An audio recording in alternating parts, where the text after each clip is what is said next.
If you're seeing these images and thinking it's an early start to the TTT sport, it's not.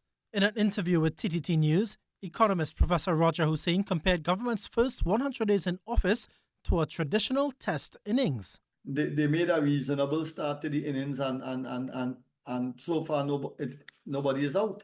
However, he said managing the economic terrain would be rocky. After 10 years of basically persistent fiscal deficit, I think with the exception of 2022, it's a lot of recalibration that has to take place. And so I don't blame them for being careful and cautious in their efforts in trying to get the economy back on track, given that it's about 18% smaller than it was in 2015. Professor Hosein said it definitely would be an uphill task for any government in power, noting that he does not envy any minister in that position. He noted that government is simply building their test innings. GDP is down, murders are elevated, the labor force participation rate is down, external debt is high, the stock of reserves is down.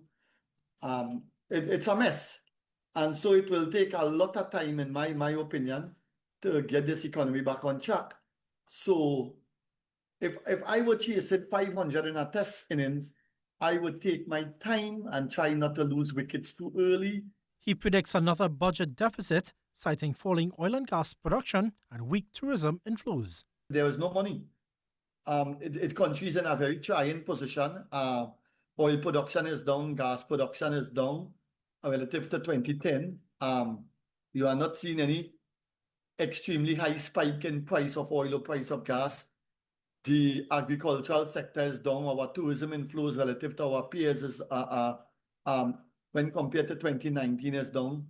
So it's a rough situation. Professor Hosein also welcomed the recent ExxonMobil deal, but warned it's a long-term play, noting that it must be slow, steady, and strategic. Even if we have this gas or oil coming on stream sometime in the 4, 5, 6, 7 years in the future, the challenge is between now and 2030. It's going to be we are playing cricket like Larry Gomes. And those of you wondering about that analogy, he likened Larry Gomes to the typical Shivnarang Chandapal.